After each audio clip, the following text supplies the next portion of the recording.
What's going on, everyone? So welcome to my latest video. This is part of a series where I do top 10 videos. This time around, you clicked on the video. I'm giving you guys my top 10 favorite movie trailers of all time. This is a video I was greatly anticipating to give to you guys because it's one that was difficult to do.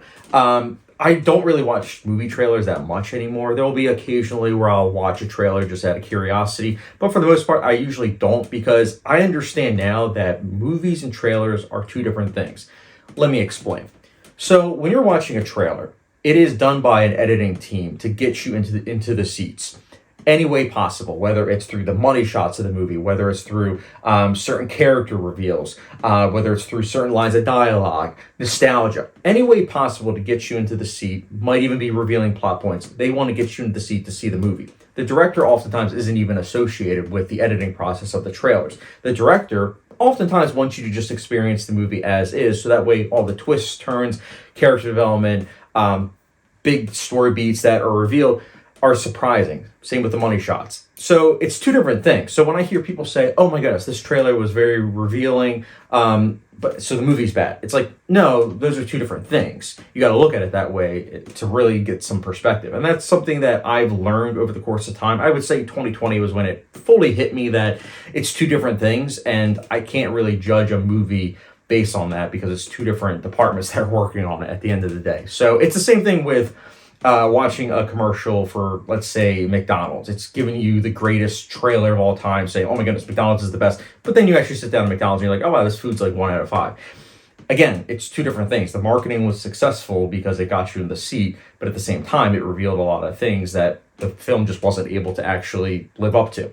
So again, I go into a movie, I try to at least, with pretty much no expectations, so that way I am surprised by everything that occurs. But that being said, all that exposition aside, there are some great trailers. There are some trailers where they will reveal very little, but at the same time garner so much anticipation that you can't help but not only want to see the movie, but just be excited the fact that this trailer exists. And there are plenty. In fact, there are some honorable mentions I'll give you guys, and I'll go from 10 to 1 with trailers that I think are excellent. Some of the best I've ever seen. The movie might not necessarily have lived up to it, but at the same time, as an art form, these trailers are the ones that I think are some of the best. So sit back, enjoy, and it goes without saying, my list, it's subjective, it's not objective, meaning mine's going to be different from yours, and that's what's great about film as an art form. So I am looking forward to seeing your top 10 favorite trailers of all time in the comment section. So guys, enough exposition. Let's get started.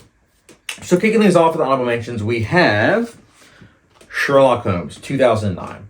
So this was a film that I'll never forget in middle school when this film came out. I saw the trailer way too many times, like an unhealthy amount. I was just so excited. I loved how there was so much action in the trailer. It didn't really reveal anything other than the fact that it's a mystery. I also liked the dynamic between the characters that were given in the trailer. So it gave me enough to where I was anticipating it, but I didn't actually really know 100% what was going on. And then when I actually saw the film, I was like, I'm so glad that they didn't reveal all these twists and turns.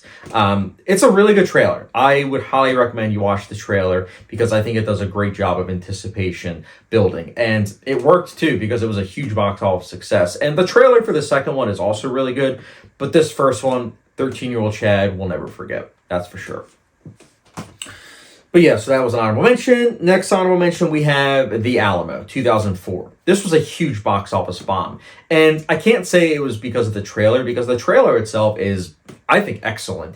In middle school, along with Sherlock Holmes, these were the two trailers that I watched an unhealthy amount of.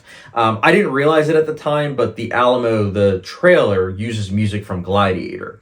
And that's probably why I watched the trailer so many times, because just hearing the Gladiator score was just amazing for 13-year-old Chad. But it's also the fact that the build-up to the actual Battle of the Alamo, and not really showing any of the scenes from it, but just little snippets saying like, hey, this is just going to be an epic battle. And it also lets you know the stakes of what's going on. And I will say, as a caveat, it probably also helped that I am really into history, specifically for that incident that occurred in history. So I was really anticipating it. And the film, for me, lived up to the trailer. I thought the trailer was really good. So yeah, if you're not really a fan of history, I think the trailer will still steer you into wanting to possibly see the film. I think it's a really good trailer, and that's why I have it as an honorable mention. Next honorable mention, I actually saw this trailer an unhealthy amount of times as well with these other two films, and that is Indiana Jones and the Kingdom of the Crystal Skull.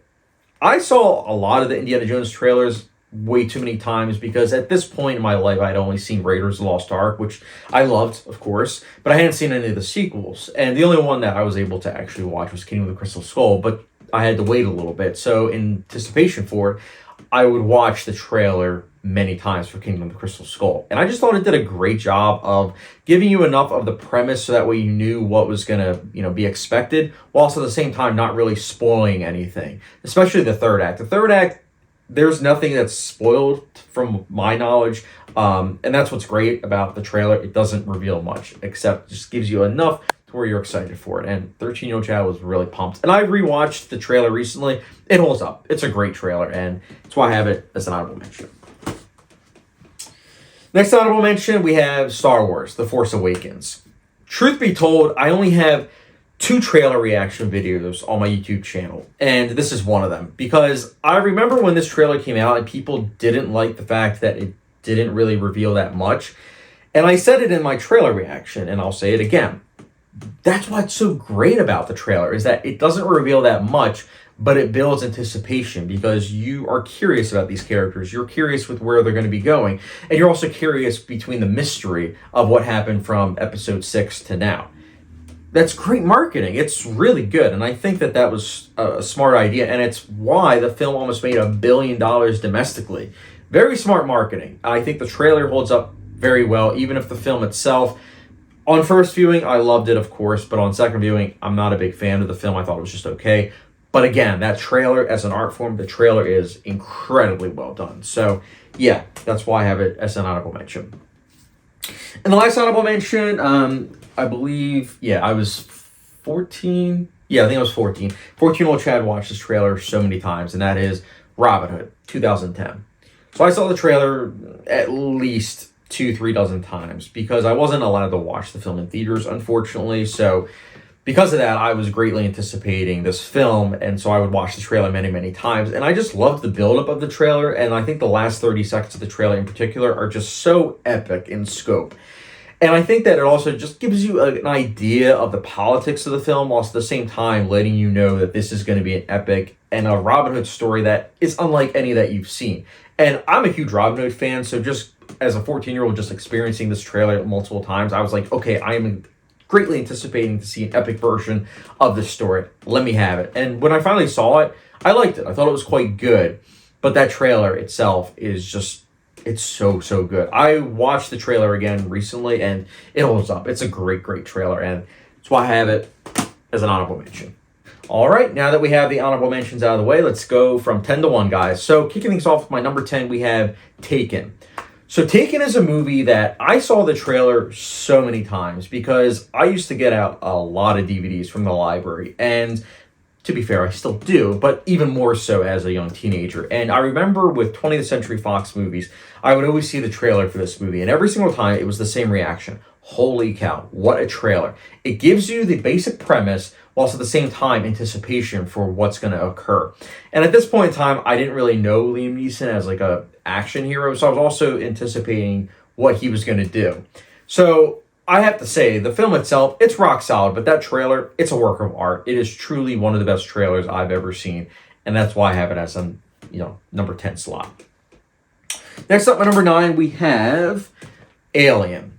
So Alien is a film that, yes, I was not alive in 1979, but this is a film that when I would say 15, 16, that was when I started becoming aware of like IMDb and everything, and IMDb's top 250, and this was one of the films that was on IMDb's top 250, so I knew I wanted to watch this film, and I watched the trailer, especially after watching Prometheus, and I was like, oh wow, so Prometheus, the trailer, was greatly inspired by Alien.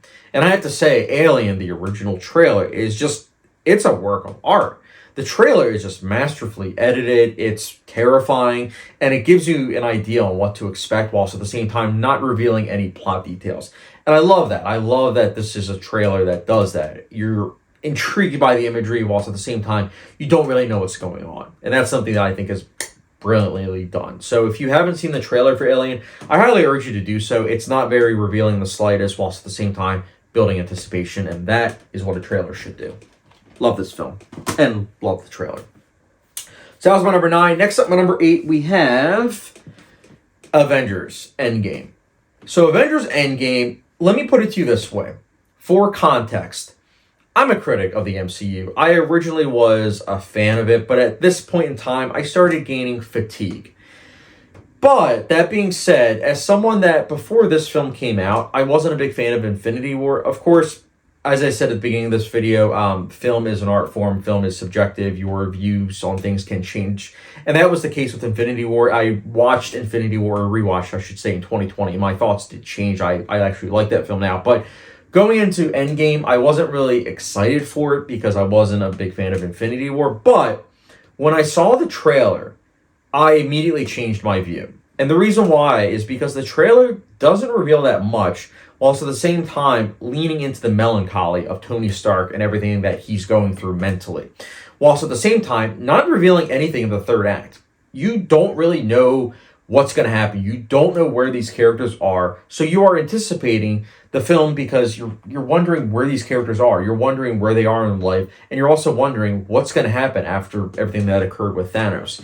So I think the trailer is incredible. I genuinely believe that it is one of the best trailers of all time for that, because it has so much trust in the audience to go to the theater based on just some imagery and build up. And that, I think, is beautiful. I think the film itself is quite good. I do like it. But that trailer, man, holy cow, it's great. And it's smart, too. Because I do think that if they had revealed certain things that the trailer at this point didn't, I think that it probably would have dissipated any anticipation. But I'm so glad that they were smart with that. I think it's so, so trustful. And I'm glad that this trailer exists. So, yeah, I love this trailer.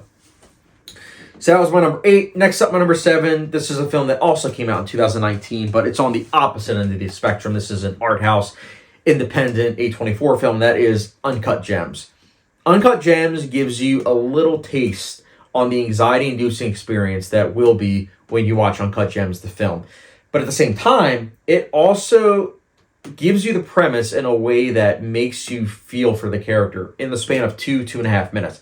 That's impressive. And yeah, some people didn't like, when they actually watched the film, they didn't like how anxiety-inducing it was, but the trailer does let you know that it is going to be an anxiety-inducing experience. And as someone that was a fan of Good Time, I'll never forget when I first saw the trailer, and I did watch it multiple times because I was like, holy cow, this is going to be anxiety-inducing. You can already tell what they're doing with the Safdie brothers with this film. It is brilliantly edited. So again, if you haven't seen Uncut Gems, this is definitely one of the cases where I would say watch the trailer, because it will definitely get you to want to see the film. And it does actually do it in a way that is rightful for the film.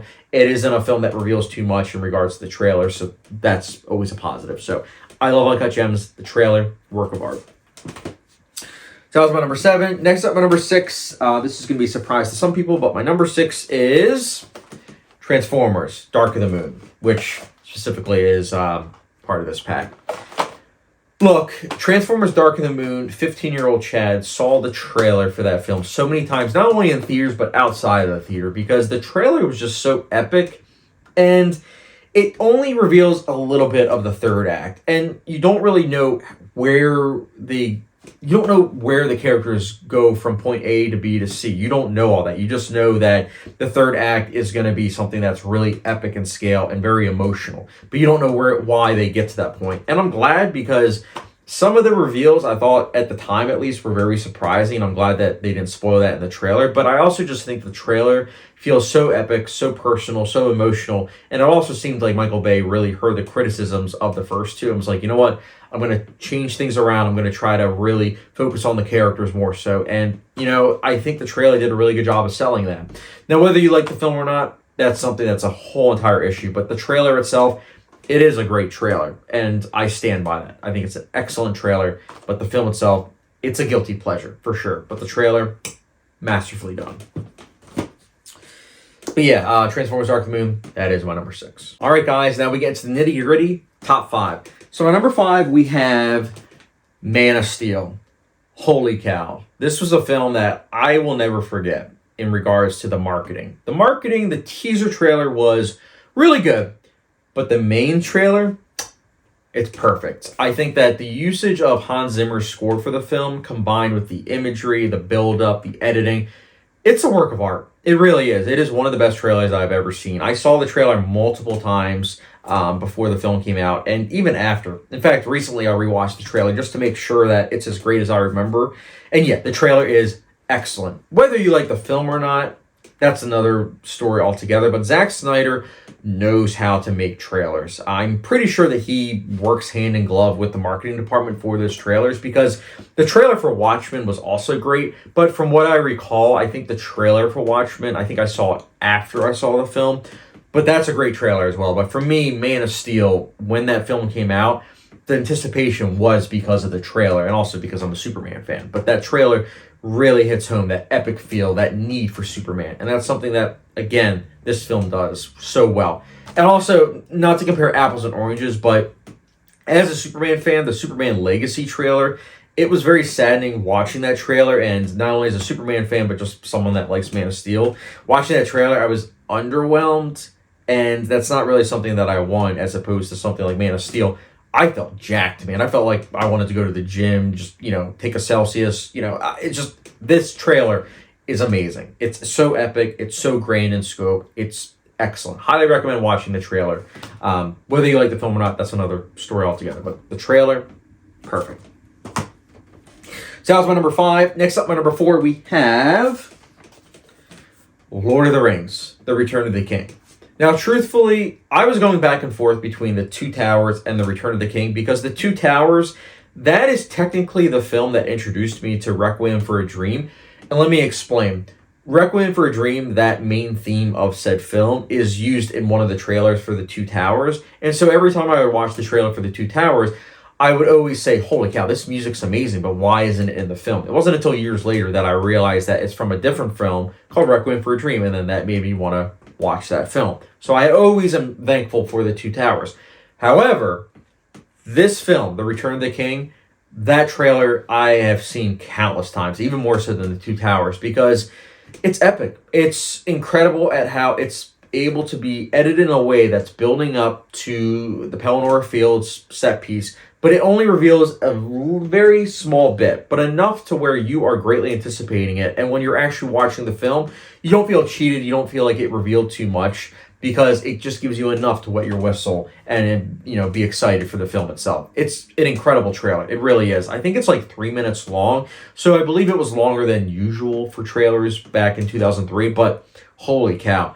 You watch this trailer, you're so stoked for Return of the King. And, when I saw the trailer, this trilogy was something that I watched the trailers first before watching the film. So I can definitely attest to the fact that it built even more anticipation for me to check these films out. So, and I have to say, the trailer, it does hold up quite well. So, love the trailer, and that's why it's my number 4. Next up, my number 3, we have Gone Girl. So Gone Girl is a film that I will never forget when the trailer came out, because when I watched the trailer, I thought that they spoiled the entire film. There is a shot in the film, the trailer I should say, that seems so revealing that I legit remember the first time I saw the trailer, I'm like, why would you showcase that? Why would you showcase that shot? You are literally telling the audience exactly what happened. How dare you?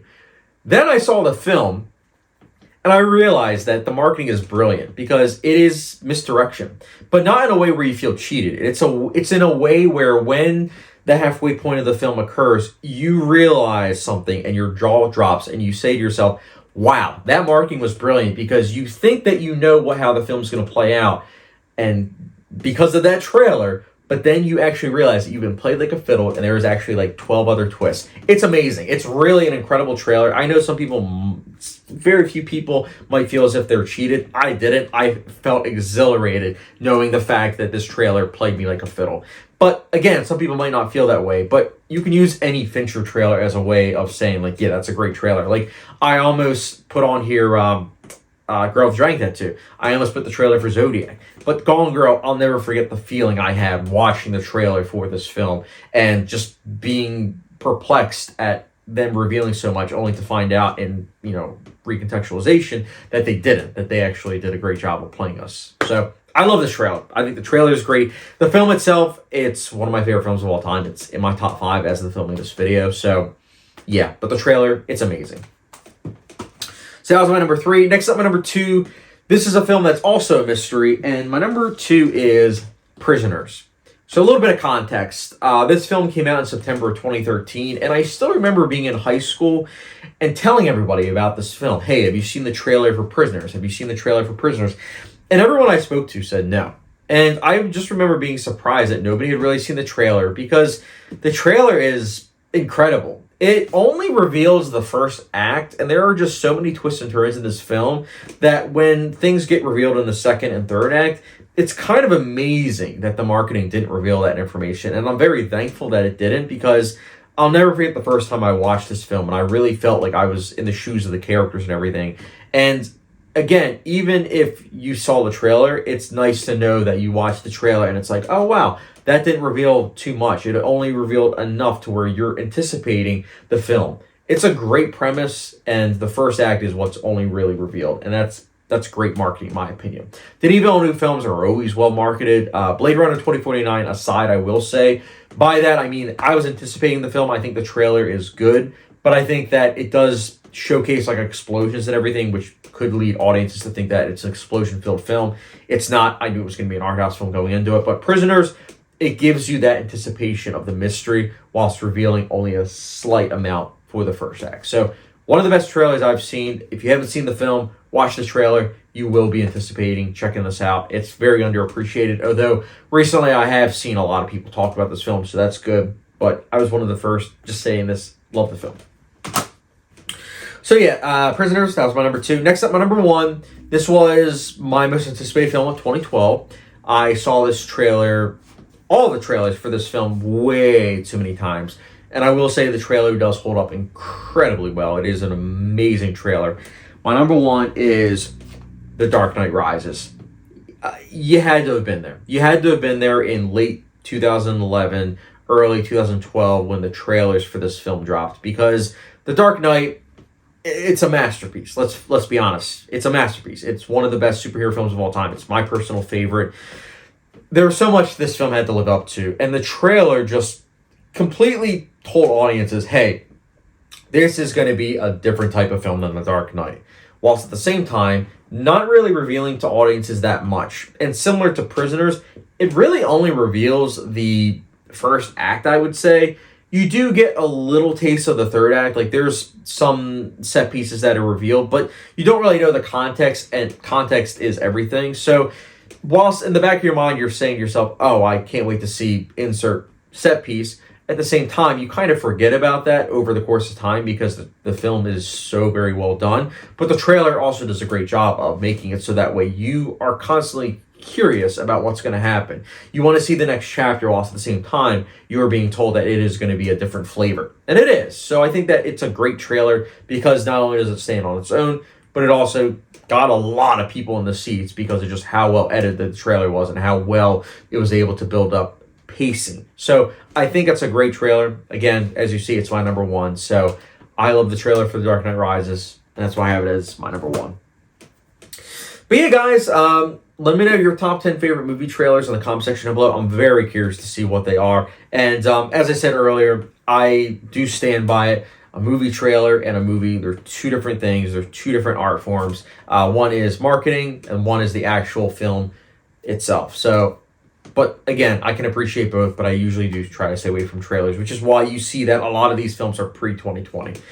But I can still appreciate trailers nowadays. I just try to stay away from them, so that way I go in the way the director intended. But those are the films that I think are my top 10 favorite trailers of all time. Let me know yours in the comment section down below. And if you haven't done so already, be sure to follow me on Patreon, Letterboxd, subscription, notification bell, and I will catch you guys later.